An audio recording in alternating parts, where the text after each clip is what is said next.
Jones and Keefe here on WEEI. Robert Spillane, one of two signings the Patriots have made from outside the organization. All right.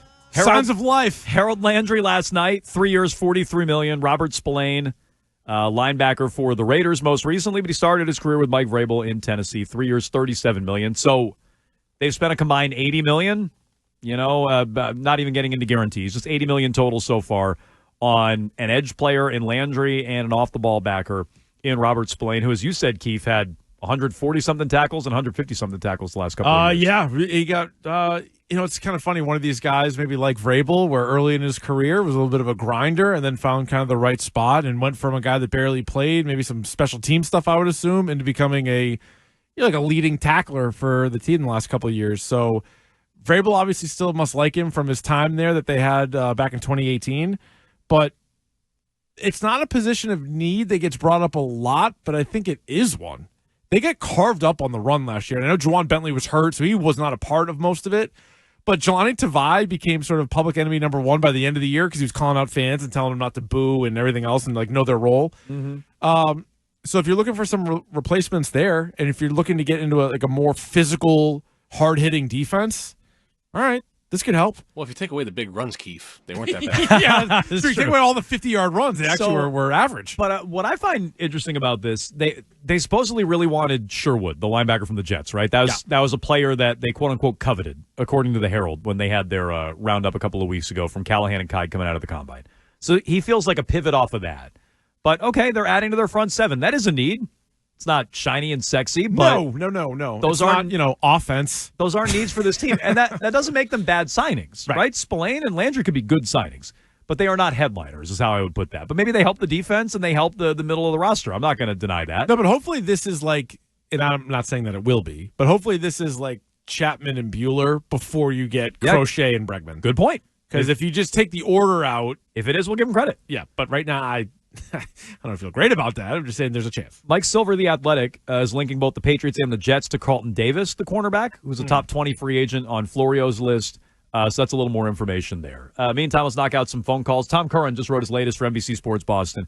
We can set that up at the top of the hour. We'll talk to Curran tomorrow on a Tommy Tuesday here on Jones and Keefe, WEEI. Zach's in Maine. Hello, Zach.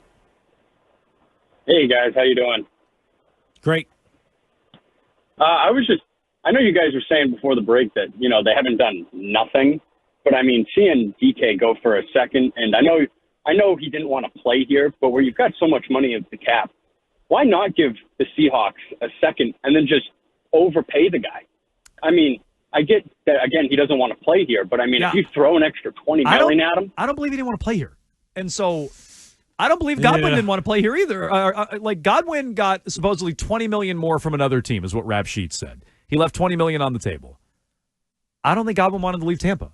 And I think the Patriots might have gotten used in this, and maybe they wasted their time and chased their tails. But I don't buy that DK Metcalf didn't want to come here. No, that's why Metcalf he went to Pittsburgh. And Debo both were trades. It was also out of their hands. Yeah. So they might not want to at first, but then him going to Pittsburgh kind of throws everything out. Whereas Debo at least is going to a team that was just in the playoffs and all that stuff. But DK immediately signs a new deal with Pittsburgh, doesn't even have a quarterback, and they play in the cold. That doesn't really add up. No. And if you were... Phil Perry said they didn't even make an offer, so they weren't in. So they were out, yeah. They weren't in on him. Yeah. The question is why? Probably the money, or the combination of money and a draft pick attachment. They didn't want to pay both. Text line, Keefe, always very reliable, 617-779-7937. Guys, I don't know if a player is good or not, but I Googled Spillane. His Madden rating, 82. Oh, so Woody Johnson's kid maybe wanted him for the Jets. That's not bad. That's how they did their whole scouting. That's not bad. 82. I'll take an 82. It's not great. It's not bad. They don't have a lot of 82s on this team. Probably not, no. Although, it might surprise you. Yeah. It might surprise you. That would make him the third highest rated Patriot. Wow. No way. How about that? Christian Gonzalez, Jabril Peppers, and that's it. He'd be one above Hunter Henry. Okay. Good signing. When you put it that way. Jeez. Also, this one from a random Broncos fan on the text line. All right, what do you have? Says Spillane is a good player. As a Broncos fan, he's a good player. Good player? How about that? Pats need a lot of good players. I'm not going to poo-poo this. They need good players. I shouldn't say I'm sure he's a good player, but I'll give you the benefit of the doubt. He's a good player. Yeah. They need more than just a couple of good players. Can he block or catch passes?